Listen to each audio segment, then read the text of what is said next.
അപ്പം നമുക്ക് തുടങ്ങാം. നമ്മൾ ഫിസിയോളജിയുടെ ഒരു ഡിസ്കഷൻ കഴിഞ്ഞിരുന്നു. അപ്പോൾ അതിനകത്ത് ഇനി എന്തെങ്കിലും നിങ്ങൾക്ക് എക്സ്ട്രാ ചോദിക്കാനുണ്ടോ?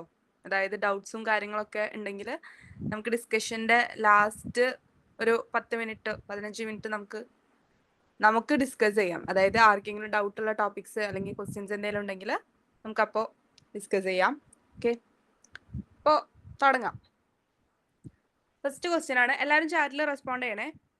ഓക്കെ, ഫസ്റ്റ് ക്വസ്റ്റ്യൻ എന്ന് പറയുന്നത്, a young infant may be feeding entirely on mother's milk, which is white in color, but the stools which the infant passes out is quite yellowish. What is this yellow color due to? First option, intestinal juice. Second option, bile pigments passed through bile juice. Third option, undigested milk protein, that is casein.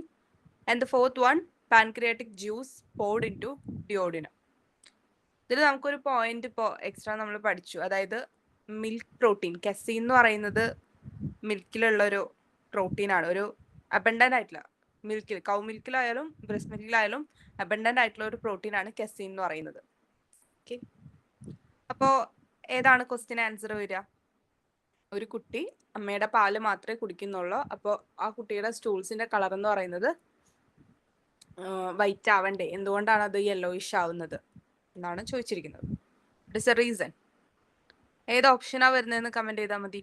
First option intestinal juice, second option bile pigments passed through bile juice, and third option undigested milk proteins casein, fourth one pancreatic juice poured into duodenum.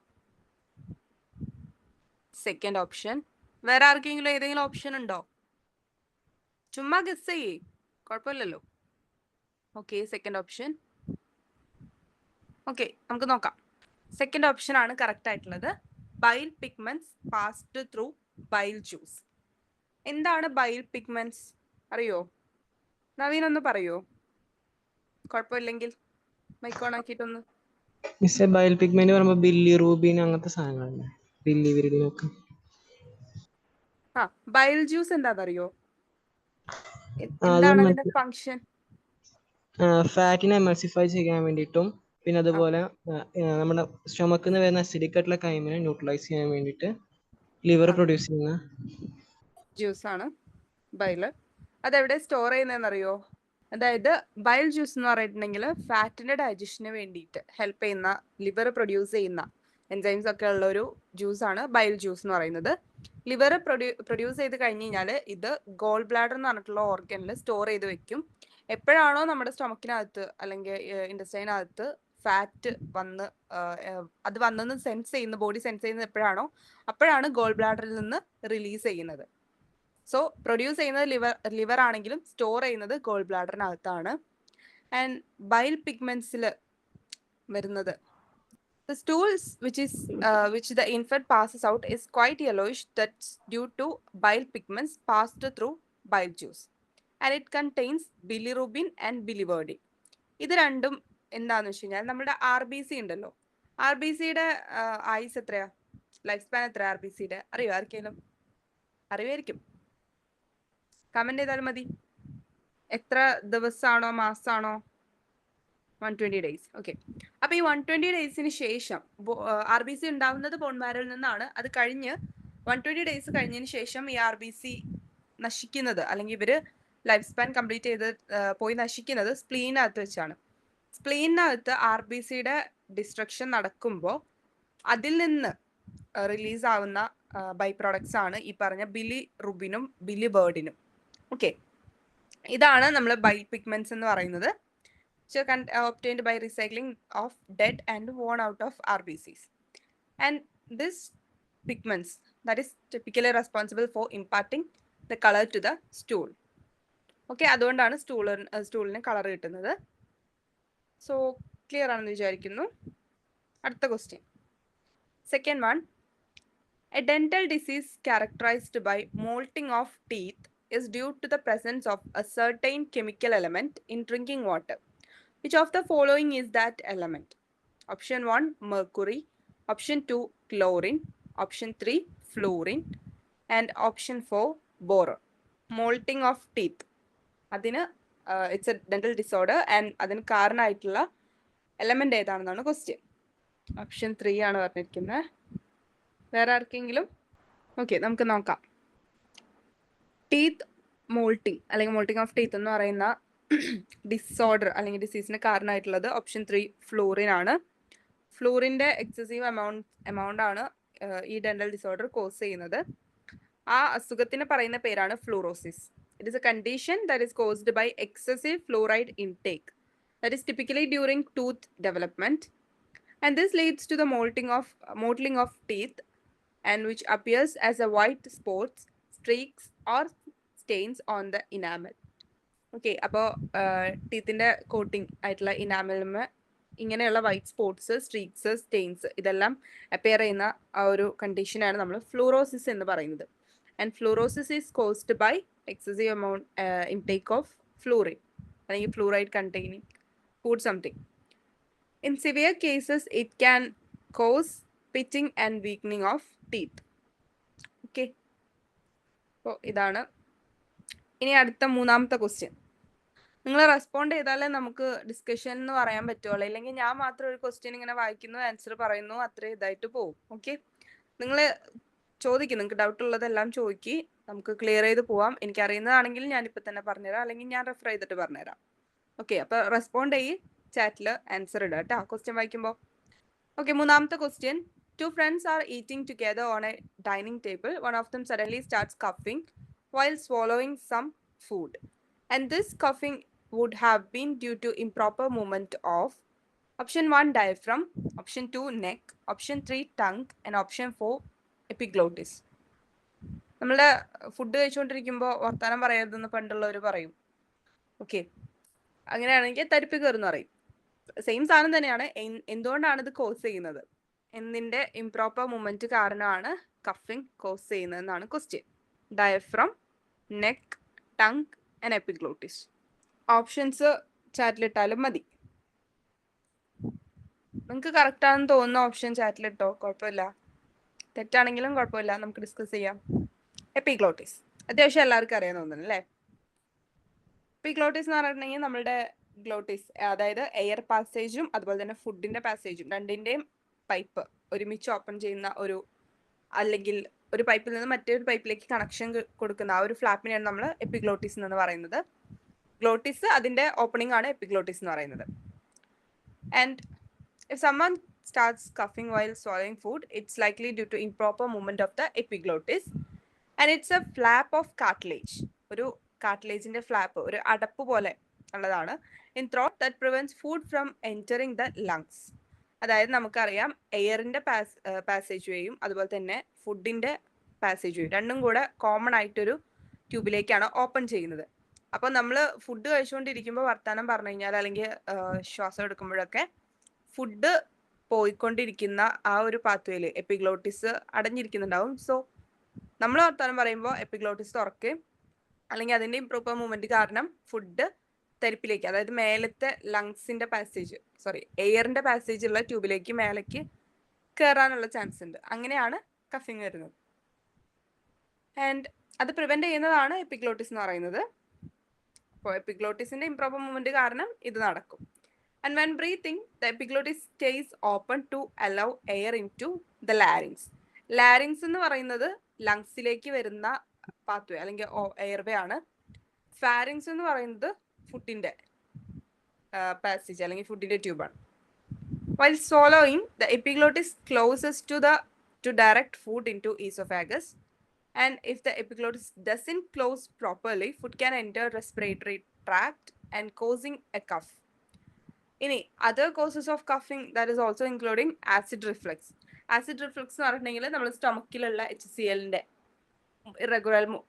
irregular movement ആണ്. Okay. Then GERD, asthma, allergy, aspiration and infections. ഇത് വഴിയും coughing ഒക്കെ ഉണ്ടാവാം. Okay, നമുക്ക് അടുത്ത question നോക്കാം. Fourth one. Which one of the following is a protein deficiency disease?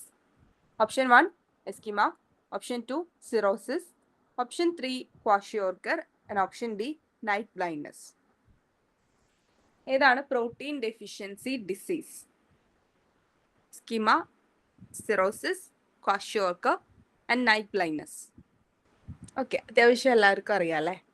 Kwashiorkor ആണ് protein deficiency disease എന്ന് പറയുന്നത്.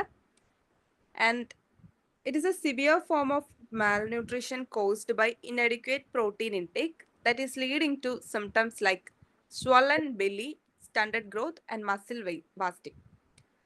നമുക്കറിയാം, നമ്മൾ ചെറിയ ക്ലാസ്സിലൊക്കെ ഒരു കുട്ടിയുടെ പിക്ചർ കണ്ടിട്ടുണ്ടാവും. ക്വാഷിയോർക്കർ എന്ന് പറഞ്ഞിട്ടുള്ള അസുഖവും ഒരു വലിയ മെലിഞ്ഞ ശരീരവും വലിയ വയറുമായിട്ടുള്ള ഒരു കുട്ടിയുടെ പിക്ചർ. നിങ്ങളത് പഠിച്ചിട്ടുണ്ടോന്ന് അറിയില്ല. സോ ആ ഒരു ഓർമ്മയിൽ ഇപ്പോഴും എൻ്റെ മൈൻഡിലുണ്ട് അത്. ഓക്കെ, അപ്പൊ ക്വാഷിയോർക്കർ എന്ന് പറഞ്ഞിട്ടുള്ള അസുഖം എന്ന് പറയുന്നത് പ്രോട്ടീൻ ഡെഫിഷ്യൻസി, അതായത് പോഷക ആഹാരം കിട്ടാത്തത് മൂലം ഉണ്ടാവുന്ന ഒരു അസുഖമാണ് ക്വാഷിയോർക്കർ എന്ന് പറയുന്നത്, especially protein. Okay, and it leads to symptoms like swollen belly, stunted growth and muscle wasting. ഇനി എസ്കിമ എന്ന് പറഞ്ഞിട്ടുണ്ടെങ്കിൽ it's a link between certain skin barrier proteins and eschema development. It is not primarily considered a protein deficiency disease. Related to protein deficiency disease ആണ്, but directly അതൊരു protein deficiency അല്ല. Okay, ഇനി cirrhosis, liver cirrhosis ഒക്കെ നമ്മൾ കേട്ടിട്ടുണ്ട്. ഇത് ശരിക്കും ഒരു while protein malnutrition can be associated with the cirrhosis, the disease itself is not directly caused by protein deficiency.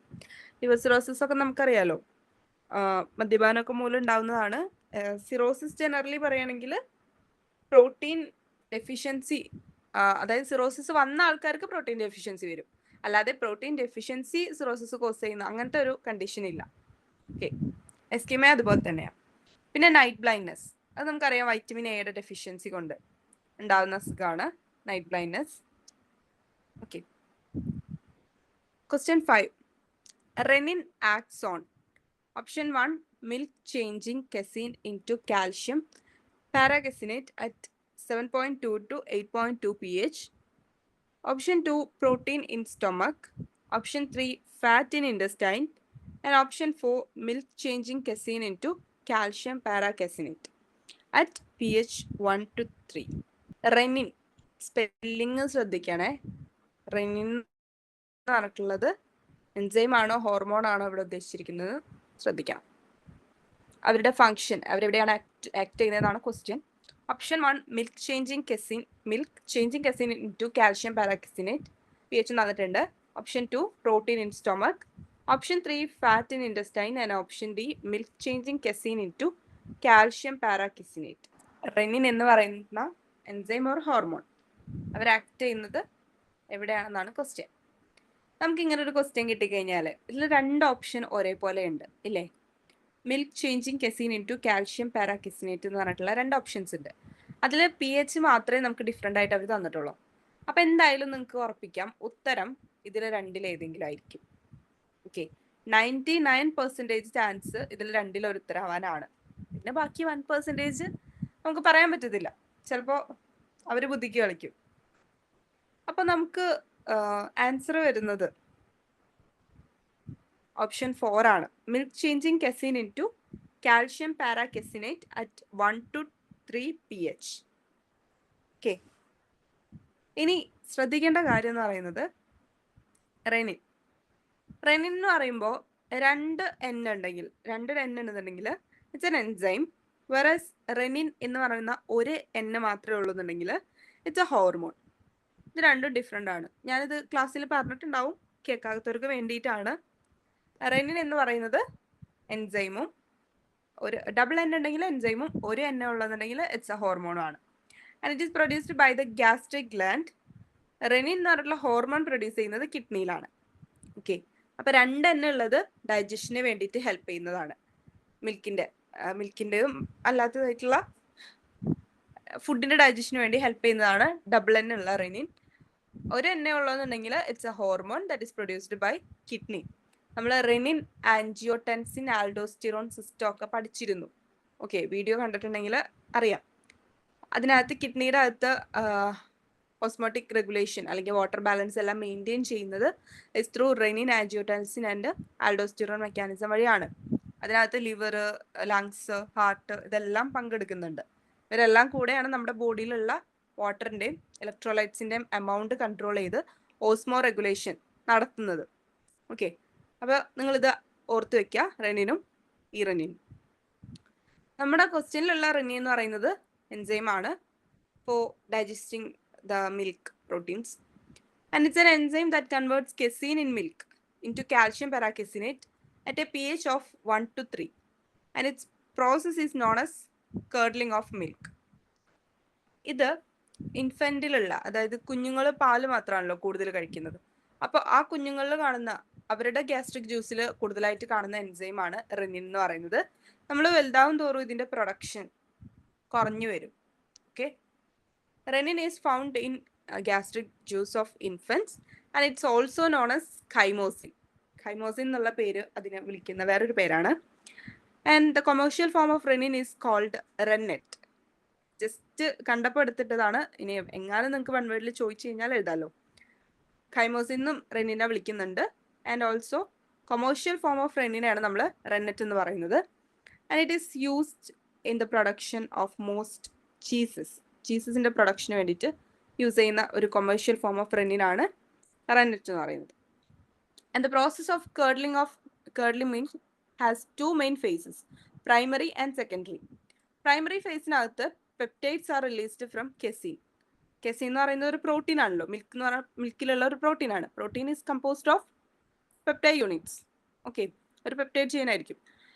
Then അതിൽ നിന്ന് പെപ്റ്റൈഡ്സിനെ റിലീസ് ചെയ്യുന്നതാണ് പ്രൈമറി ഫേസ്, ആദ്യം നടക്കുന്ന പ്രോസസ്സ്. സെക്കൻഡറി ഫേസിലാണ് in secondary phase the cations in milk cause casein miscellase to coagulate.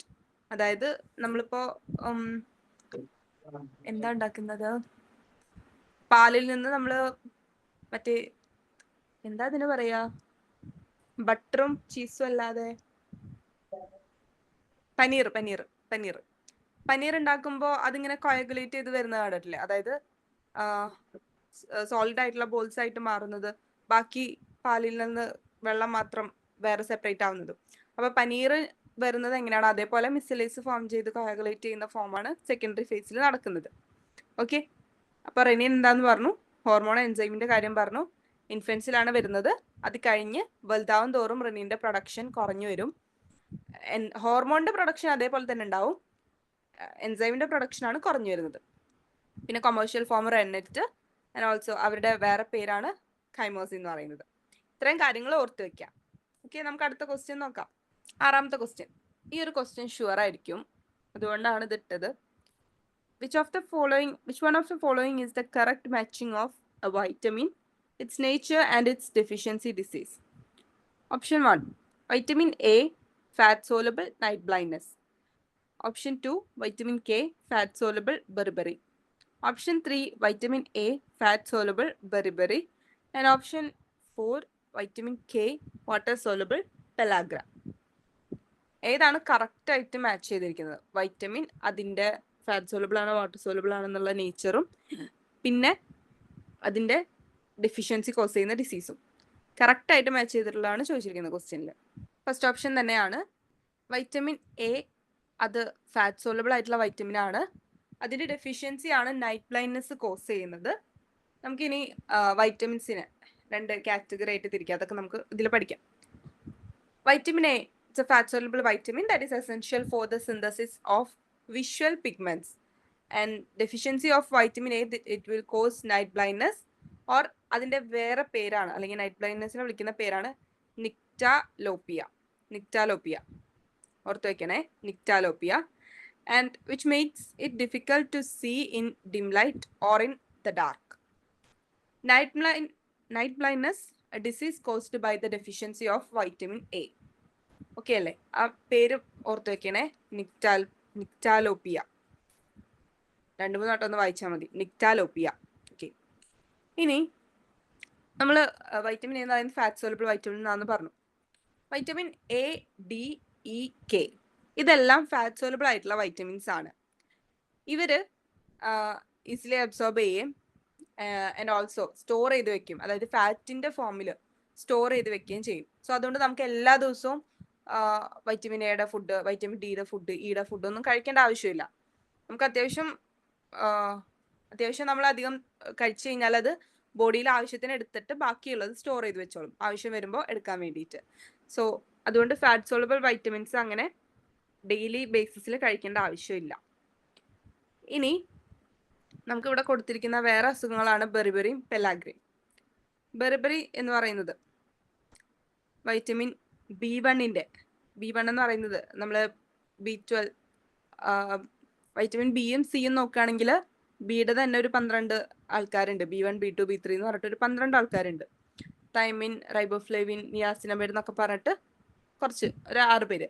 അവരുടെ പേരുകൾ നിങ്ങൾ എന്തായാലും പഠിക്കണേ. തൈമിൻ അത് അടുത്ത സ്ലൈഡിൽ വരുന്നുണ്ട്.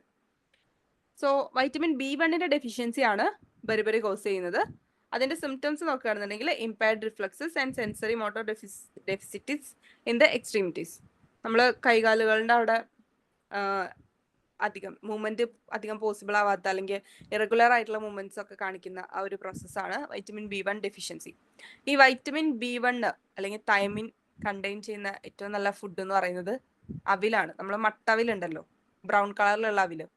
It's good for vitamin B1. മട്ട അരിയും അതുപോലെ തന്നെ.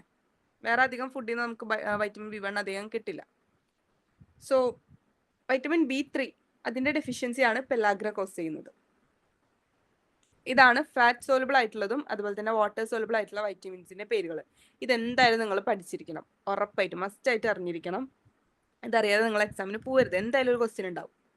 അറ്റ്ലീസ്റ്റ് മാച്ച് ദ ഫോളോയിങ് അങ്ങനെ ഒന്നും വന്നില്ലെങ്കിലും ഒരു ഇത്, അതായത് ഒരു വൈറ്റമിൻ തന്നിട്ട് അതിന്റെ ഡെഫിഷ്യൻസി കോസ് ചെയ്യുന്ന ഡിസീസ് എന്താണെങ്കിലും ചിലപ്പോൾ ചോദിക്കാം. ഓക്കെ, അപ്പൊ ഫാറ്റ് സോലുബിൾ ആയിട്ടുള്ള വൈറ്റമിൻസ് പഠിക്കാൻ എളുപ്പവഴി എഡെക്, ADEK, എഡെക്.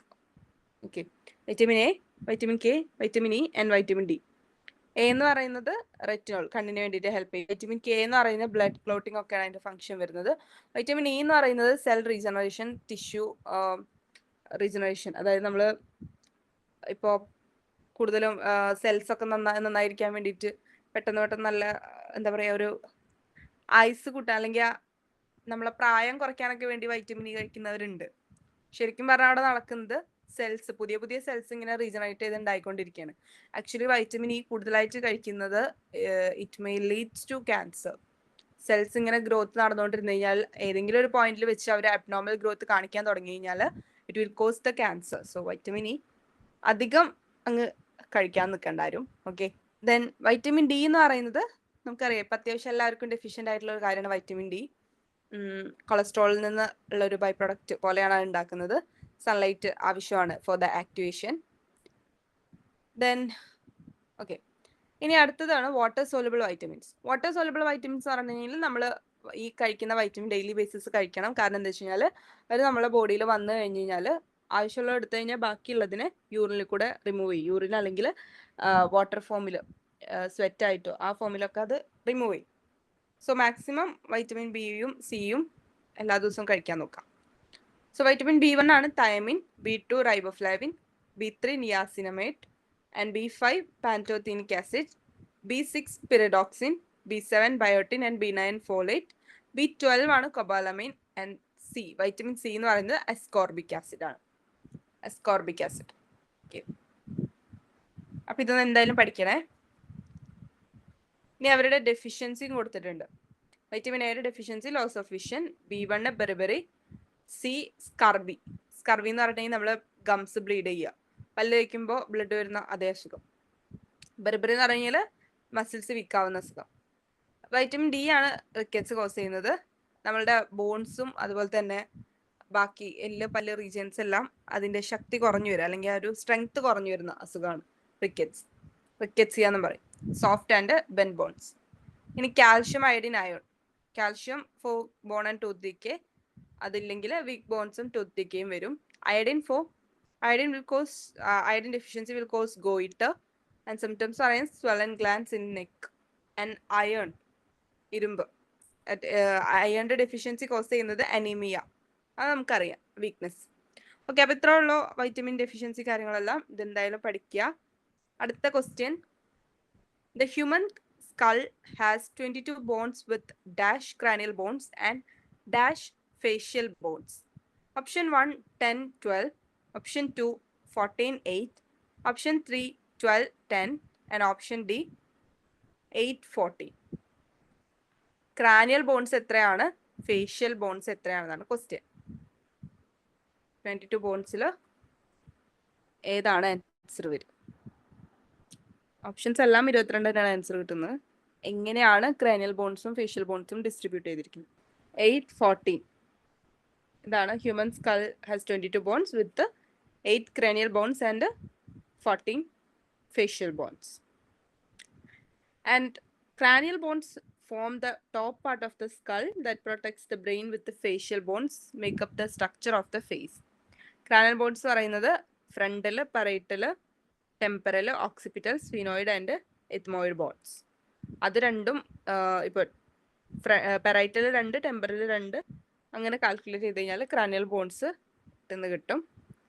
ഫേഷ്യൽ ബോൺസ് എന്ന് പറയുന്നുണ്ടെങ്കിൽ maxilla, zygomatic, nasal, mandible, lacrimal, palatine, vomer and inferior nasal കോൺക.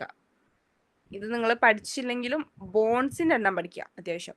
Okay, അത്യാവശ്യം എല്ലാ ഭാഗത്തുള്ള റീജിയൻസിലുള്ള ബോൺസിന്റെ എണ്ണം പഠിച്ചു വെക്കുക. അടുത്ത ക്വസ്റ്റ്യൻ നോക്കാം.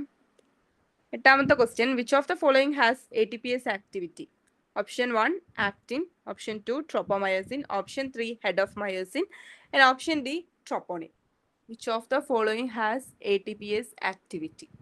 Actin, tropomyosin, head of myosin and troponin.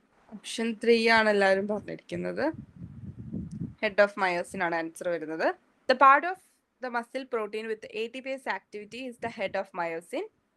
The globular head of the myosin protein contains the ATPase enzyme, which is responsible for breaking down ATP during muscle contraction. Okay, ഇപ്പോൾ ATPase enzymatic activity കാണിക്കുന്നത് myosin ഹെഡിലാണ്. Myosin protein ആണ് activity കാണിക്കുന്നത്. ഇനി ഞാനൊരു question ചോദിച്ചോട്ടെ. ATP bounded ഫോമിലാണോ അവർ myosin head പോയി bind ചെയ്യുന്നത്, അതോ ATP ബൈൻഡ് ചെയ്യാത്ത ഫോമിലാണോ, ATP റിലീസ് ചെയ്ത് ADP ഫോമിലാണോ മയോസിൻ ഹെഡ് ബൈൻഡ് ചെയ്യുന്നത് ആക്റ്റിനായിട്ട്? ക്വസ്റ്റ്യൻ ഒന്നുകൂടെ പറയാം. മയോസിൻ ഹെഡ് പോയിട്ട് ആക്റ്റിൻ മോളിക്യൂളിൽ ബൈൻഡ് ചെയ്യണ്ടേ മസിൽ കോൺട്രാക്ഷന് വേണ്ടിയിട്ട്. അപ്പോൾ ആ സമയത്ത് ആക്റ്റിനിൽ കാണുന്ന ആക്റ്റീവ് സൈറ്റ്, ആക്റ്റിൻ്റെ ആക്റ്റീവ് സൈറ്റ് മറച്ചിരിക്കുകയായിരിക്കും. അപ്പോൾ മസിൽ കോൺട്രാക്ഷൻ തുടങ്ങുന്ന സമയത്താണ് അത് മാറിയിട്ട് അവിടേക്ക് മയോസിൻ ഹെഡ് പോയിട്ട് ബൈൻഡ് ചെയ്യുന്നത്. ഈ മയോസിൻ ഹെഡ് ബൈൻഡ് ചെയ്യുന്ന ഫോമിൽ അല്ലെങ്കിൽ ആ സമയത്ത് മയോസിനിൽ ATP ബൗണ്ടഡ് ആയിരിക്കോ ADP ബൗണ്ടഡ് ആയിരിക്കോ എന്നാണ് ക്വസ്റ്റ്യൻ. ഓക്കെ, ADP ആണ് റൈറ്റ് ആൻസർ. അതായത് ഇപ്പോൾ ഡബിൾ ഹെഡഡ് മയോസിൻ, ഈ മയോസിനിലേക്ക് ATP ബൗണ്ടഡ് ആയിട്ടുള്ള ഫോമിൽ ഇവർ ആക്റ്റിൻ മോളിക്യൂളിൽ നിന്ന് ഡിറ്റാച്ച് ചെയ്യും. അതായത് ഇങ്ങോട്ട് ഡിറ്റാച്ച് ചെയ്യും. അതല്ല ഇവരോട് ATPase ആക്ടിവിറ്റി കാണിച്ച് ATPനെ ക്ലീവ് ചെയ്ത് കഴിഞ്ഞാൽ ആ എനർജി യൂസ് ചെയ്തിട്ട്, അപ്പോൾ എന്തായിരിക്കും ADP ആണ് അവിടെ ബൈൻഡ് ചെയ്തിട്ടുള്ളത്. ADP ബൈൻഡ് ചെയ്തിട്ടുള്ള ഫോമിലാണെങ്കിൽ ഇവരെന്ത് ചെയ്യും, ഇങ്ങോട്ടേക്ക് അറ്റാച്ച് ചെയ്യും ആക്റ്റിൻ മോളിക്യൂളിലേക്ക്. സോ നിങ്ങളിത് ക്ലിയർ ആക്കി മനസ്സിലാക്കുക. ADP ബൗണ്ടഡ് ഫോമിലാണ് മയോസിൻ ഹെഡ് ആക്റ്റിനായിട്ട് ബൈൻഡ് ചെയ്യുന്നത്. ATP ബൗണ്ടഡ് ഫോമിൽ അവർ ഡിറ്റാച്ച് ചെയ്യാണ് ചെയ്യുന്നത്. അങ്ങനെ എന്താ പറയുക, ഒരു ജമ്പിങ് മൂവ്മെന്റ് അല്ലെങ്കിൽ ഒരു കാലെടുത്ത് വെക്കുന്ന പോലെ ഇങ്ങനെയുള്ള ഒരു മൂവ്മെന്റ് ആണ് അവർ കാണിക്കുക, മയോസിൻ ഹെഡ് കാണിക്കുക.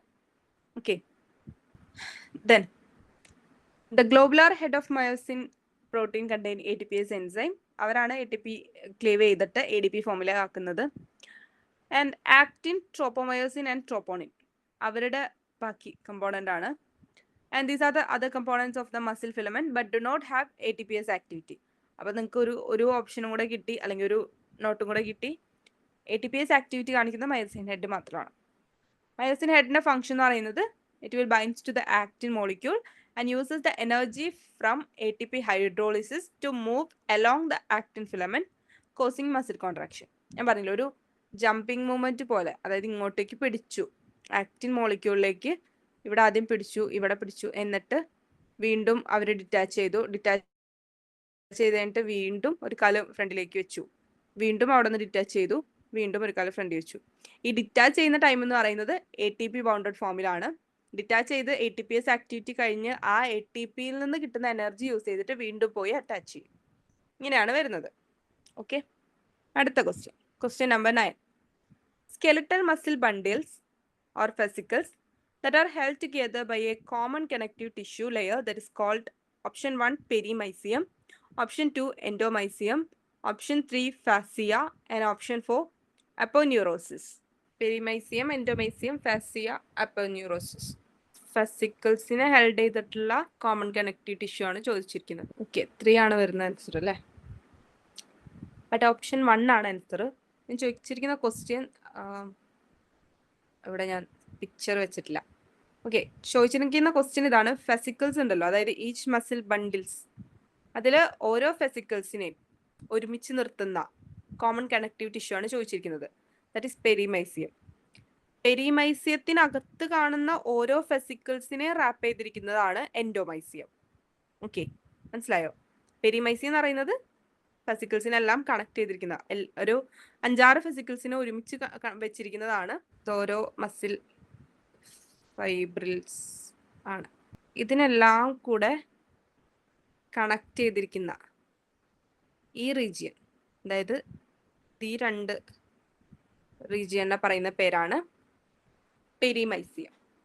ഈ പെരിമൈസിയത്തിനകത്ത് കാണുന്ന ഈ ഫൈബർ ഉണ്ടല്ലോ, ഇതിന്റെ കവറിംഗ് ആണ് ഓരോ ഫെസിക്കിൾസിന്റെ, അതായത് ഈ ഒരു ഫെസിക്കിളിന്റെ കവറിംഗ് ആണ് നമ്മൾ എൻഡോമൈസിയം എന്ന് പറയുന്നത്. ഫാസിയ എന്ന് പറഞ്ഞിട്ടുണ്ടെങ്കിൽ ഈ ഒരു ഒറ്റ സിംഗിൾ യൂണിറ്റിനാണ് ഫാസിയ അല്ലെങ്കിൽ ഫെസിക്കിൾസ് എന്ന് പറയുന്നത്. ഓക്കെ അല്ലേ? ഓക്കെ, ഇവിടെ പെരിമൈസിയം നമുക്ക് ഇതിൽ കാണാൻ പറ്റും. സോറി, പിക്ചർ ക്ലിയർ അല്ല. ഇതിൽ കാണുന്നുണ്ടോ? ഓക്കെ,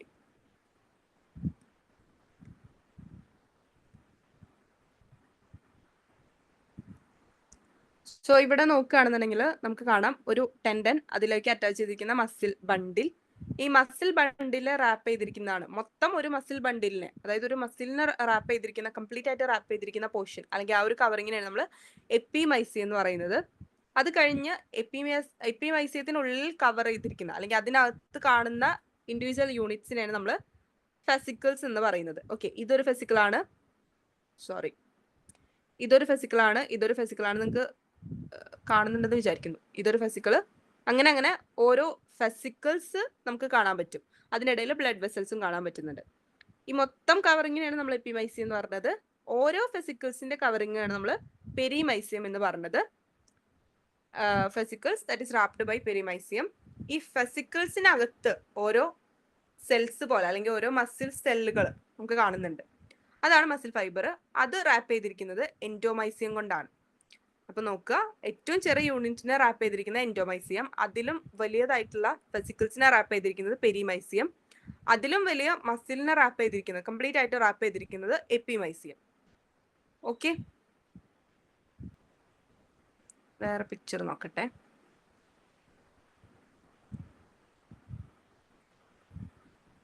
ഇതിൽ കാണുന്നുണ്ടോ നമുക്ക്? എപ്പിമൈസിയം, ഇതാണ് ബോണ്. ബോണിലേക്ക് അറ്റാച്ച് ചെയ്തിരിക്കുന്ന മസിൽ. ബോണും മസിലും അറ്റാച്ച് ചെയ്തിരിക്കുന്നത് ത്രൂ ടെൻഡൻ ആണ്. ലിഗമെന്റ് എന്തിനായിരുന്നു? മസിൽ ടു മസിൽ അറ്റാച്ച്മെന്റ് ആണ് ലിഗമെന്റ്. ബോൺ ടു മസിൽ ആണ് ടെൻഡൻ. അത് കഴിഞ്ഞ് മൊത്തത്തിൽ കംപ്ലീറ്റ്ലി കവർ ചെയ്തിരിക്കുന്ന എപ്പിമൈസിയം. അതിനകത്തുള്ള ഇൻഡിവിജ്വൽ യൂണിറ്റിനെ കവർ ചെയ്തിരിക്കുന്നത് എൻഡോമൈസിയം. അതിനകത്തുള്ളത് എൻഡോമൈസിയം ഇതാണ്, ഈച്ച് ഇൻഡിവിജ്വൽ യൂണിറ്റിനെ കവർ ചെയ്തിരിക്കുന്നതാണ്. പെരിമൈസിയം ആണ് ഓരോ ഫെസിക്കിളിനെ കവർ ചെയ്തിരിക്കുന്നത്. ഒന്നുകൂടെ പറയാം. Muscle covered by epimysium, fascicle covered by perimysium, muscle fibre covered by endomysium. ഇപ്പൊ ഓക്കെ ആണോ? സോ ഇതാണ് നമ്മൾ പറഞ്ഞത്. പെരിമൈസിയം ഈച്ച് ഫെസിക്കിളിനെ കവർ ചെയ്യുന്നു. എൻഡോമൈസിയം ഈച്ച് മസിൽ ഫൈബറിനെ കണക്ട് ചെയ്യുന്നു, ഫെസിക്കിളിനുള്ളിലുള്ള മസിൽ ഫൈബറിനെ കണക്ട് ചെയ്യുന്നു. എപ്പിമൈസിയം എൻറ്റയർ മസിലിനെ കവർ ചെയ്യുന്നു. ഇനി ഫെസിയ എന്ന് പറഞ്ഞിട്ട് ഒരു ഷീറ്റും കൂടെ ഉണ്ട്, ഒരു റീജിയനും കൂടെ പറയുന്നുണ്ട്. Fascia, it is a sheet of collagen connective tissue that attaches, stabilises and separates muscles and other internal organs. Okay, fascia എന്ന് പറയുന്നത് ഒരു കൊളാജൻ ഷീറ്റ്. കൊളാജൻ എന്ന് പറഞ്ഞിട്ടുണ്ടെങ്കിൽ നമ്മുടെ ബോഡിയിൽ അബണ്ടന്റ് ആയിട്ട് കാണുന്ന ഒരു പ്രോട്ടീൻ ആണ് കൊളാജനും കെരാറ്റിനും. അതെ, and also it is a connective tissue and മസിലിനെ ബാക്കിയുള്ള ഇന്റേണൽ ഓർഗനിൽ നിന്ന് സെപ്പറേറ്റ് ചെയ്ത്, ഒരു നമ്മളിപ്പോൾ ചിക്കനൊക്കെ നന്നാക്കിയിട്ടുള്ളവർക്ക് അറിയാം, മസിലിന്റെ പുറത്തൊരു കവറിങ് പോലെ ഒരു വെള്ള ട്രാൻസ്പെറന്റ് ആയിട്ടൊരു ലെയർ ഉണ്ടാവും. ആ ലെയറാണ് ഫെസിയ എന്ന് പറയുന്നത്. അടുത്ത question number 10. What is true about white muscle fibres? Option 1, myoglobin content is high. Option 2, they have a large number of mitochondria. Option 3, they depend on anaerobic process for energy. And option D, they are adapted for slow sustained activities. White മസിലിനെ സംബന്ധിച്ചിട്ടുള്ള ഒരു statement ഏതാണ് ഇതിൽ true ആയിട്ടുള്ള statement എന്നാണ് question. Okay, നമുക്ക് നോക്കാം. 3 ആണ് ആൻസർ വരുന്നത്. The depend on anaerobic process for energy. Okay, എന്നാ ഞാൻ തന്നെ പറയാം. സോ വൈറ്റ് മസിൽ ഫൈബറും അതുപോലെ തന്നെ റെഡ് മസിൽ ഫൈബേഴ്സും ഇവരുടെ പേര് പോലെ തന്നെ അവരുടെ കളർ അനുസരിച്ചിട്ടാണ് അവർക്ക് പേര് കൊടുത്തിരിക്കുന്നത്. റെഡ് മസിൽ ഫൈബേഴ്സ് എന്ന് പറഞ്ഞിട്ടുണ്ടെങ്കിൽ അവർ റെഡ് ഇൻ കളർ ആയിരിക്കും. വൈറ്റ് മസിൽ ഫൈബേഴ്സ് എന്ന് പറഞ്ഞിട്ടുണ്ടെങ്കിൽ വൈറ്റ് അല്ല, ഒരു പിങ്കിഷ് അല്ലെങ്കിൽ ഒരു ലൈറ്റ് റോസ് കളർ ആയിരിക്കും, പെയിൽ വൈറ്റിഷ് അങ്ങനെയാണ്. ഇതിന്റെ റീസൺ എന്ന് പറയുന്നത് ഇവർക്ക് റെഡ് മസിലിൽ കൂടുതലായിട്ട് മയോഗ്ലോബിൻ പ്രസന്റ് ആയിരിക്കും. മയോഗ്ലോബിൻ എന്തിനുള്ളതാ? ഞാനൊന്ന് കൺഫേം ചെയ്തതാണ്. ശരിക്കും മയോഗ്ലോബിൻ എന്ന് പറയുന്നത് അവരുടെ മെയിൻ ഫംഗ്ഷൻ എന്ന് പറയുന്നത് സ്റ്റോറേജ് തന്നെയാണ്. ഞാനും അങ്ങനെ തന്നെയാണ് പഠിച്ചിട്ടുള്ളത്. പക്ഷേ ചില ഓർഗാനിസത്തിൽ മയോഗ്ലോബിൻ, ഒരു ഹീമോഗ്ലോബിൻ ഒന്നും ഇല്ലാത്തവർക്ക് മയോഗ്ലോബിൻ ഫംഗ്ഷൻ ചെയ്യുന്നുണ്ട്. ട്രാൻസ്പോർട്ട് ഓഫ് ഓക്സിജന് വേണ്ടിയിട്ട് അതിനും കൂടെ ഫംഗ്ഷൻ ചെയ്യുന്നുണ്ട്. ഓക്കെ, സോ അതുകൊണ്ട് നമുക്ക് ഓക്സിജൻ സ്റ്റോറേജ് ആണ് മെയിൻ ഫംഗ്ഷൻ. ഒരു 99% ഓക്സിജൻ സ്റ്റോറേജ് തന്നെയാണ് എല്ലാ ഓർഗാനിസത്തിലും മയോഗ്ലോബിൻ കാണിക്കുന്നത്. ചിലയിടത്ത് മാത്രം എന്ത് ചെയ്യുന്നുണ്ട്, ട്രാൻസ്പോർട്ടിന് ഹെൽപ്പ് ചെയ്യുന്നുണ്ട്. അപ്പോൾ അങ്ങനെ ഒരു സ്റ്റേറ്റ്മെന്റ് വരികയാണ്, കംപ്ലീറ്റ്ലി മയോഗ്ലോബിൻ എന്ന് പറയുന്നത് സ്റ്റോറേജിന് മാത്രമാണ് ഹെൽപ്പ് ചെയ്യുന്നതെന്ന് പറഞ്ഞു കഴിഞ്ഞാൽ നമുക്ക് ആ സ്റ്റേറ്റ്മെന്റ് തെറ്റാന്ന് പറയാം. ഓക്കെ, ഹീമോഗ്ലോബിൻ ഓക്സിജൻ സ്റ്റോർ ചെയ്യുന്നുണ്ടോ? ഹീമോഗ്ലോബിൻ എന്ന് പറയുന്നത് പ്രൈമറിലി അവരുടെ ഫംഗ്ഷൻ എന്ന് പറയുന്നത് ട്രാൻസ്പോർട്ട് ഓഫ് ഓക്സിജൻ ആണ്. അവർ ബൈൻഡ് ചെയ്ത് നിൽക്കുന്നുണ്ട്, അതായത് പിടിച്ചു നിർത്തുന്നുണ്ട്. അതല്ലാതെ ഒരു സ്ഥലത്ത് കൊണ്ടുപോയി ഓക്സിജനെ എടുത്തു വെച്ച് ആവശ്യത്തിന് യൂസ് ചെയ്യുന്ന അങ്ങനത്തെ ഒരു പരിപാടി ഇല്ല. അതുകൊണ്ട് തന്നെ നമുക്ക് ഹീമോഗ്ലോബിൻ ട്രാൻസ്പോർട്ടേഷന് വേണ്ടിയാണ്, അല്ലെങ്കിൽ ഓക്സിജന്റെ ട്രാൻസ്പോർട്ടേഷന് വേണ്ടി മാത്രമാണ് ഹീമോഗ്ലോബിൻ യൂസ് ചെയ്യുന്നത് നമുക്ക് പറയാം, അല്ലേ?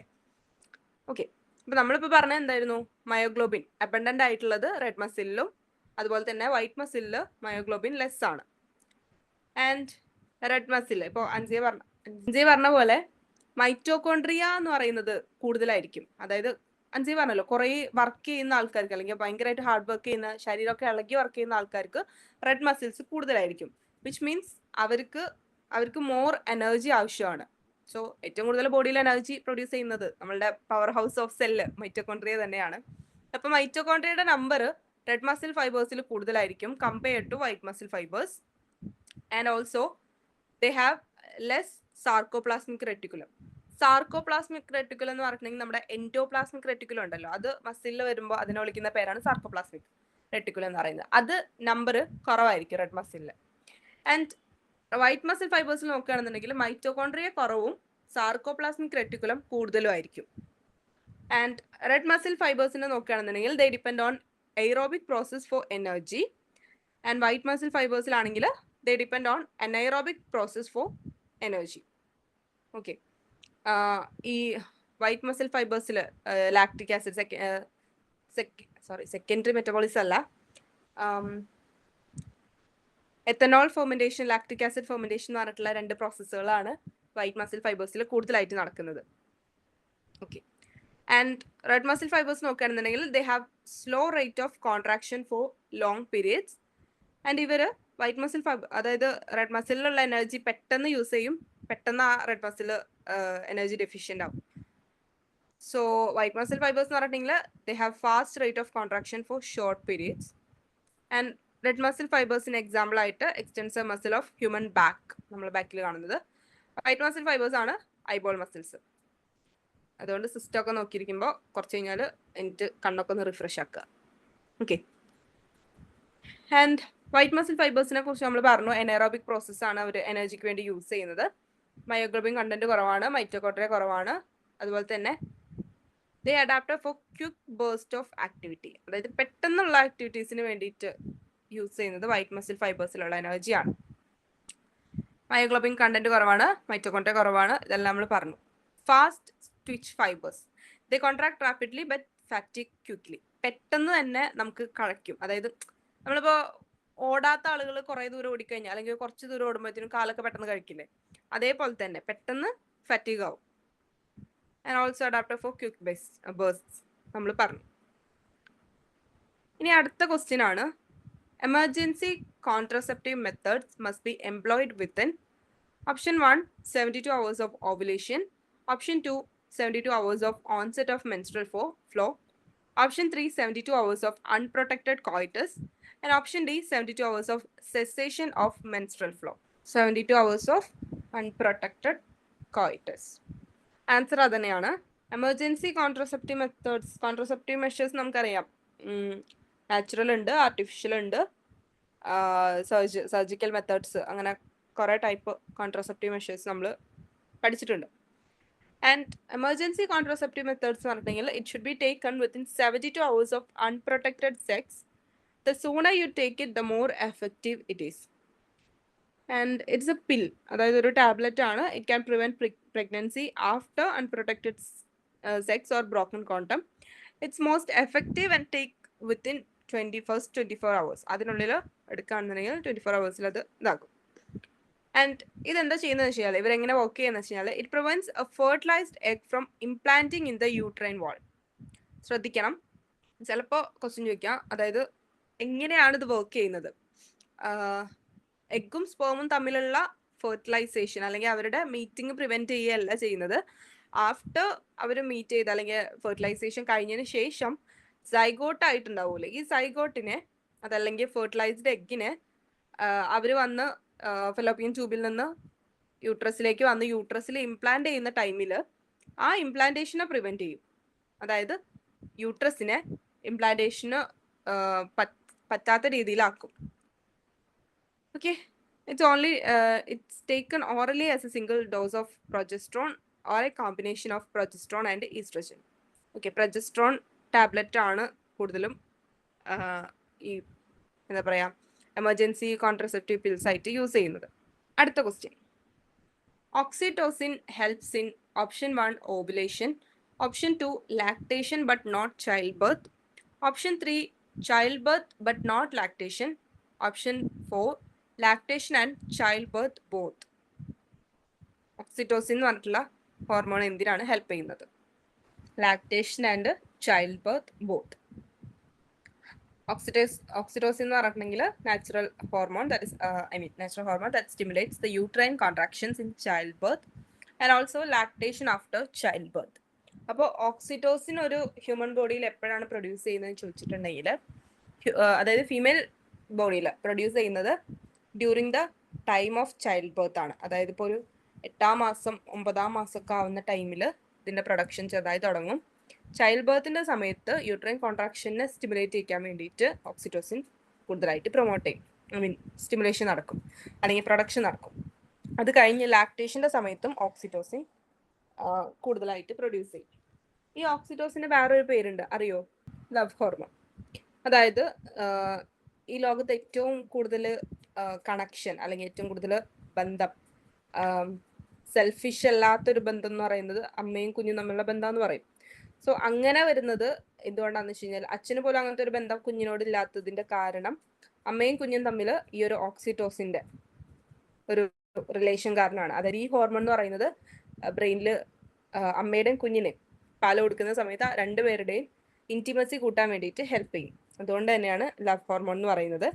അതല്ലാതെ ബാക്കി എല്ലാ ടൈപ്പ് ഓഫ് ലവിലും ഇത് പ്രൊഡ്യൂസ് ചെയ്യുന്നുണ്ട്. ഓക്കെ, അടുത്ത question, which of the following are not steroid hormones but still do not act through second messenger system, are small, non-polar and can be taken orally? Option 1 prostaglandins, option 2 estrogen and progesterone, option 3 insulin and glucagon, and option D thyroid hormones T3 and T4. steroid hormones അല്ല, പക്ഷെ എന്നിരുന്നാലും they need a second messenger system and also are small and non-polar and also can be taken as orally. steroid hormones അല്ല എന്ന് പറഞ്ഞു കഴിഞ്ഞാൽ നമുക്ക് ആരും ഒഴിവാക്കാം? പ്രോസ്റ്റാഗ്ലാൻഡിൻസിന് ഇൻസുലിനും ഗ്ലൂക്കഗോണും അല്ലേ? പറയാം, ഇൻസുലിൻ ഒരു പ്രോട്ടീൻ ഹോർമോൺ ആണ്. പക്ഷെ ഇൻസുലിൻ നമ്മൾ ഓറലി കഴിക്കുമോ? ഇൻസുലിൻ ജനറലി നമ്മൾ ഓറലി പെപ്റ്റൈഡ് ആയതുകൊണ്ട് ഡൈജസ്റ്റ് ആവും. ഓക്കെ, പക്ഷെ കൂടുതലും നമ്മൾ കേട്ടിട്ടുള്ളത് ഇൻസുലിൻ ഇഞ്ചക്ഷൻ അല്ലേ, ഡയറക്റ്റ് ബ്ലഡിലേക്ക് ഇൻസേർട്ട് ചെയ്യുന്നതല്ലേ കേട്ടിരിക്കുന്നത്. പ്രോസ്റ്റാഗ്ലാൻഡിൻസ് ഒരു സ്റ്റീറോയിഡ് ഹോർമോൺ ആണ്, അല്ലെങ്കിൽ ഒരു ഹോർമോൺ എന്ന് പറയാൻ പറ്റില്ല, ഒരു എക്കോസനൈറ്റ്സിന്റെ ഒരു ഫോമാണ് പ്രോസ്റ്റാഗ്ലാൻഡിൻസ് വരുന്നത്. 20 കാർബൺ ആയിട്ടുള്ള ഒരു ഫാറ്റി ആസിഡ് സംഭവമാണ്.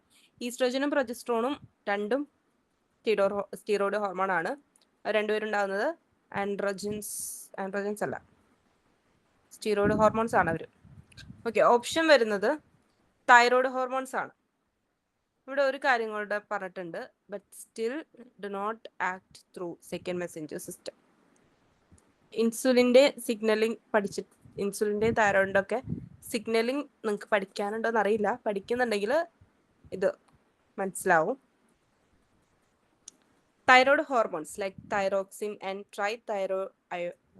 triiodothyronin, they are not considered as steroid hormones. Okay, അത് മനസ്സിലാക്കണം. ഒരു സ്റ്റീറോയിഡ് ഹോർമോൺ അല്ല, അല്ലെങ്കിൽ അങ്ങനത്തെ ഒരു ഇതിൽക്ക് അവർ നമ്മൾ കൺസിഡർ ചെയ്യുന്നില്ല.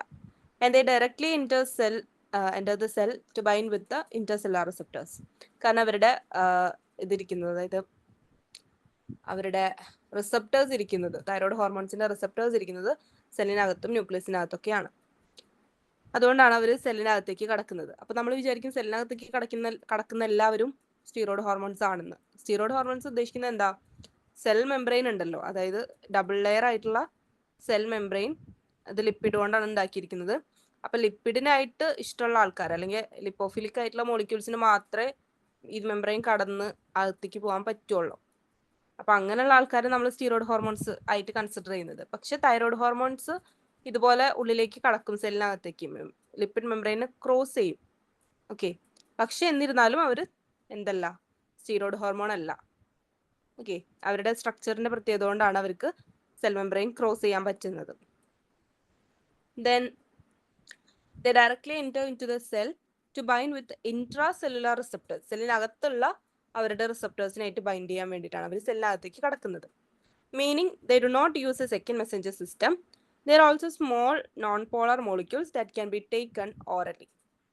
ഓക്കെ, ഈസ്ട്രോജൻ പ്രൊജസ്ട്രോൺ എന്ന് പറയുകയാണെങ്കിൽ അവർ സ്റ്റീറോയിഡ് ഹോർമോൺസ് ആണ്. And also they are not correct, they are not the correct answer. Insulin, glucagon നോക്കുകയാണെങ്കിൽ പ്രോട്ടീൻ ഹോർമോൺസ് ആണ്, പെപ്റ്റൈഡ്സ് ആണ്. And they use the second messenger system to exert their effects. അതായത് നമ്മളിപ്പോൾ insulin ഇൻറ്റസ്റ്റൈനിൽ insulin production നടന്നു കഴിഞ്ഞാൽ അവർ intestinal സെല്ലിന് signal കൊടുക്കും through A second messenger system. അഡിനൈൽ cyclase വഴിയാണ് അവർ സിഗ്നലിംഗ് പാസ് ചെയ്യുന്നത്. അപ്പോൾ അങ്ങനെ സെക്കൻഡ് മെസ്സഞ്ചർ സിസ്റ്റത്തിനെ ആക്ടിവേറ്റ് ചെയ്യുന്ന ആൾക്കാരാണ് ഇൻസുലിനും ഗ്ലൂക്കോണും. അതല്ലാതെ നമുക്ക് ഓറലി എടുക്കാം ഇൻസുലിൻ, ഈ പറഞ്ഞ പോലെ ഡൈജസ്റ്റ് ആവും, വിഷയമല്ല, പെപ്റ്റൈഡ് ഹോർമോൺ ആയതുകൊണ്ട്. ആൻഡ് ഓൾസോ അവർ സെല്ലിനകത്തേക്ക് കടക്കാനുള്ള ചാൻസ് ഇല്ല, കാരണം അവരുടെ റിസപ്റ്റേഴ്സ് ഇരിക്കുന്നത് പുറത്താണ്. ഇൻസുലിൻ്റെ റിസപ്റ്റേഴ്സ് പുറത്താണ്, ഗ്ലൂക്കോണിൻ്റെ എനിക്ക് കൺഫേം ആയിട്ട് അറിയില്ല. ഓക്കെ അല്ലേ? ഓപ്ഷൻ തൈറോയ്ഡ് ഹോർമോൺ ആണ് വരുന്നത്. ഇത് സെറ്റ് അല്ലേ? കുഴപ്പമില്ലല്ലോ. നവീൻ ഓക്കെ അല്ലേ? അപ്പൊ അടുത്ത ക്വസ്റ്റ്യൻ നോക്കാം. 14th one. When we move from dark to light, we fail to see for some time, but soon visibility becomes normal. It is called option 1 accommodation, option 2 photoperiodism, option 3 adaptation, and option 4 mutation. ഇരുട്ടത്ത് നിന്ന് വെളിച്ചത്തേക്ക് വരുന്ന സമയത്ത് നമുക്ക് പെട്ടെന്ന് കാണാൻ പറ്റില്ല, പിന്നീട് കഴിഞ്ഞിട്ട് വിഷൻ നോർമൽ ആവും. അതിന് പറയുന്ന പേരെന്താണെന്നാണ് question. Accommodation, photoperiodism, adaptation and mutation. ബാക്കിയുള്ള പ്രോസസ്സ് നമുക്ക് നോക്കാം. അഡാപ്റ്റേഷൻ എന്താ നമ്മൾ പറഞ്ഞു. ഇനി when entering a bright environment from darkness, the eye's photoreceptor cells need time to adjust the increased light intensity. അതുകൊണ്ടാണ് നമുക്ക് ആ ഒരു ഷോർട്ട് പീരിയഡ് ഓഫ് ടൈമിലേക്ക് ബ്ലർഡ് വിഷൻ കിട്ടുന്നത്, before adapting to a new conditions. ഇനി അക്കോമഡേഷൻ എന്ന് പറഞ്ഞിട്ടുണ്ടെങ്കിൽ നമ്മുടെ കണ്ണിന്റെ എബിലിറ്റിനാണ് പറയുന്നത്. അക്കോമഡേഷൻ പവർ എന്ന് പറയും. It refers to the eye's ability to focus on objects at different distance, not related to light intensity changes. അതായത് അടുത്തുള്ളവർക്കും അകലെയുള്ള ഒബ്ജക്ട്സിനെ രണ്ടിനെയും ഡിഫറൻഷിയേറ്റ് ചെയ്ത് കാണാൻ പറ്റുന്ന ആ ഒരു കഴിവിനെയാണ് അക്കോമഡേഷൻ പവർ എന്ന് പറയുന്നത്. ഫോട്ടോ പീരിയഡിസം എന്ന് പറഞ്ഞിട്ടുണ്ടെങ്കിൽ അത് കൂടുതലായിട്ടും പ്ലാന്റിലും ഇതിലൊക്കെ കാണുന്നതാണ്, നമ്മളതിലും കാണും. അതായത് ലൈറ്റ് ഇന്റൻസിറ്റി അനുസരിച്ച്, അല്ലെങ്കിൽ ആ ഒരു ഡാർക്കിന്റെയും ലൈറ്റിന്റെയും ഡിഫറൻസ് അനുസരിച്ച് നമ്മളുടെ ബയോളജിക്കൽ സൈക്കിൾസ് അല്ലെങ്കിൽ ബയോളജിക്കൽ റെസ്പോൺസ് കാണിക്കുന്ന നമ്മുടെ സിർക്കാഡിയം റിതം റിലേറ്റ് ചെയ്തിരിക്കുന്ന ലൈറ്റിനോട് റിലേറ്റ് ചെയ്തിരിക്കുന്ന ആ ഒരു പ്രോസസ്സിനെയാണ് ഫോട്ടോ പീരിയഡ്സ് എന്ന് പറയുന്നത്. Biological response to changes in a day length not relevant to vision adaptation. Mutation എന്ന് പറഞ്ഞിട്ടുണ്ടെങ്കിൽ ഇതിലൊന്നും പെട്ടതല്ല, നമ്മുടെ DNA-യിലുള്ള ചേഞ്ച് വരുന്ന അത് ആ സംഭവത്തിനാണ് പറയുന്നത്. And also it not related to temporary visual adjustment in changing light conditions. Okay, അടുത്ത question. Bipolar neurons are present in the dash. Option A, retina of eyes. Option B, olfactory epithelium. Option C, spinal ganglia at embryonic stage. Option D, all of the above. Bipolar neurons എന്താണെന്ന് അറിയോ നിങ്ങൾക്ക്? രണ്ട് സൈഡിലും axon അതുപോലെ തന്നെ dendrite കാണുന്നതിനാണ് bipolar neurons പറയുന്നത്. It is found in humans in the brain, spinal cord, embryonic stages and olfactory epithelium. Olfactory എപ്പിത്തീലിയത്തിൽ they are bipolar neurons are found in olfactory epithelium, which is a tissue in the nasal cavity that helps us smell. Okay. റെറ്റിനയിൽ കാണുന്നത് നമുക്ക് കാണാൻ വേണ്ടി help ചെയ്യും. ഇനി vestibulo cochlear ganglia. Bipolar neurons are also found in the ganglia of the vestibulo cochlear nerve which helps us here. Just എവിടെ regions എന്നൊന്ന് പറഞ്ഞതേ ഉള്ളൂ. സ്പൈനൽ ഗാംഗ്ലിയയിലും കാണുന്നുണ്ട് എംബ്രിയോണിക് സ്റ്റേജിൽ. And these are the sensory neurons that have two extensions, one axon and a dendrite. Axon carries information towards the brain, while the dendrite carries information from the periphery. Okay, structure ഇവിടെ പറഞ്ഞിട്ടുണ്ട്. Unipolar എന്ന് പറഞ്ഞിട്ടുണ്ടെങ്കിൽ cell body, dendrite ഇല്ല, പകരം എന്തുണ്ട്, ആക്സോണൈറ്റ് മാത്രമേ ഉള്ളൂ.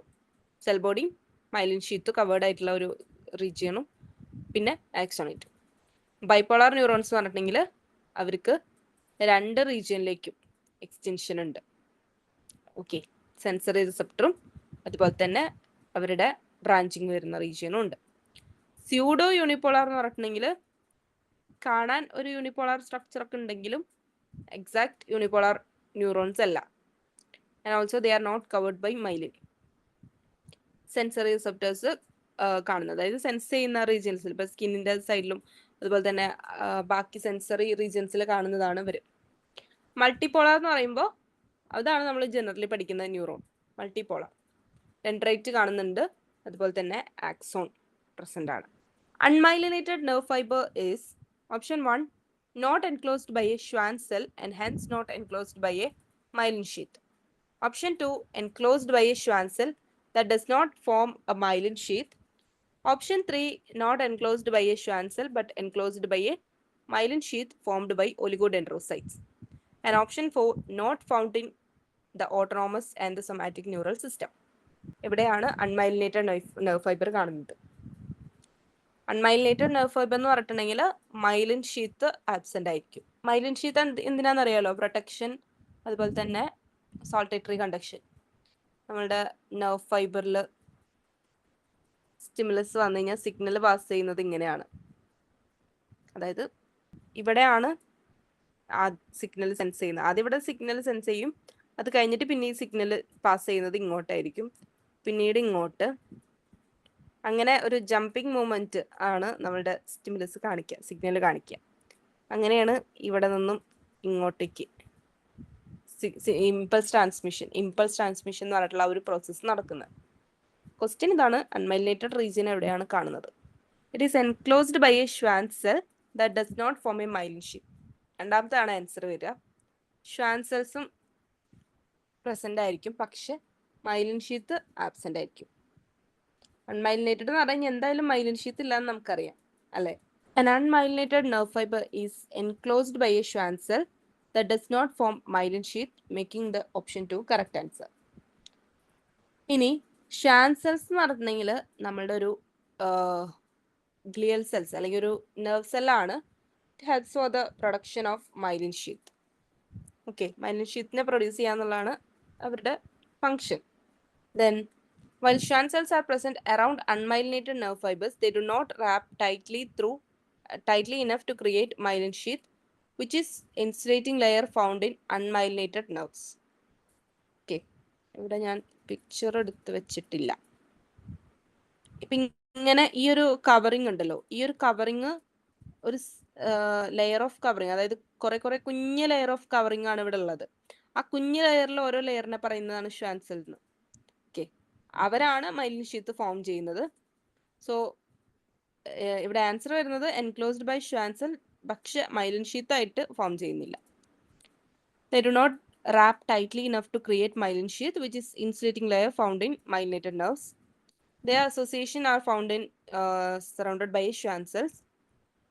Then slower signal transmission ആണ് അവിടെ നടക്കുക. അതായത് മൈലിൻ ഷീത്ത് ഉള്ളതിൽ കുറച്ചും കൂടെ വേഗത്തിൽ നടക്കും. അതായത് മൈലിൻ ഷീത്ത് ഇല്ലെങ്കിൽ signal travels slower along unmyelinated nerves compared to myelinated ones. Okay, അപ്പോൾ ആൻസർ വരുന്നത് സെക്കൻഡ് ആണ്. Next question. The brain stem does not include option 1 midbrain, option 2 medulla oblongata, option 3 pons varoli and option D cerebellum. Brain സ്റ്റെമ്മിൽ ഇല്ലാത്തത് ഇത് എന്തായാലും എല്ലാവർക്കും അറിയാം. പിന്നെ നിങ്ങൾ ബ്രെയിനിൽ വരുന്ന സെൽസിനെ കുറിച്ച് പഠിച്ചോളോ.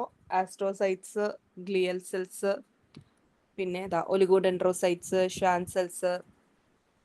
ഒലിഗോഡെൻഡ്രോസൈറ്റ്സും ഷ്വാൻ സെൽസും എല്ലാം മൈലിനേഷന് ഹെൽപ്പ് ചെയ്യുന്നതാണ്. ഷ്വാൻ സെൽസ് ആണെന്ന് തോന്നുന്നു പെരിഫറിയിലുള്ള നെർവ്സിൽ മൈലിനേഷൻ കൊടുക്കുന്നത്. ലിഗോഡെൻഡ്രോസൈറ്റ് സെൻട്രൽ നെർവ് സിസ്റ്റത്തിൽ അല്ലെങ്കിൽ CNS മൈലിനേഷൻ കൊടുക്കുന്നതാണ് എന്നാണ് എൻ്റെ ഓർമ്മ. ഒന്ന് കൺഫേം ചെയ്തേക്കണേ. എല്ലാ ഗ്ലിയൽ സെൽസിനെ കുറിച്ചിട്ടും പഠിക്കണേ. പിന്നെ ഏതൊക്കെയാ ന്യൂറോൺസിൻ്റെ സ്പെഷ്യാലിറ്റീസ്, ഇമ്പൾസ് ട്രാൻസ്മിഷൻ, ഏത് ചാനലാണ് ഹെൽപ്പ് ചെയ്യുന്നത്, ഇങ്ങനെയുള്ള കാര്യങ്ങളൊക്കെ ഒന്ന് നോക്കി വെക്കണേ. കൺഫേം ചെയ്യണം. അത് ഡൗട്ട് ആവും, എപ്പോഴും അത് ഭയങ്കരമായിട്ട് കൺഫ്യൂസ്ഡ് ആയിരിക്കും. എപ്പോഴാണ് സിഗ്നൽ ട്രാൻസ്മിറ്റ് ചെയ്യുന്നത്, ഏത് ചാനലാണ് ഓപ്പൺ ആവുന്നത്, ഏത് ചാർജാണ് ഇൻസൈഡ് ന്യൂറോണിൻ്റെ അകത്തുള്ള ചാർജ് ഏതായിരുന്നു റെസ്റ്റിംഗ് പൊട്ടൻഷ്യൽ, കഴിഞ്ഞ് സിഗ്നൽ വന്നു കഴിഞ്ഞാലുള്ള ചാർജ് എങ്ങനെയാണ് ചേഞ്ച് ആവുന്നത്, അതൊക്കെ നോക്കി വെക്കാം. റെസ്റ്റിംഗ് പൊട്ടൻഷ്യൽ മെയിൻറ്റെയിൻ ചെയ്യുന്നത് potassium channels, leaky potassium channels വഴിയാണ്.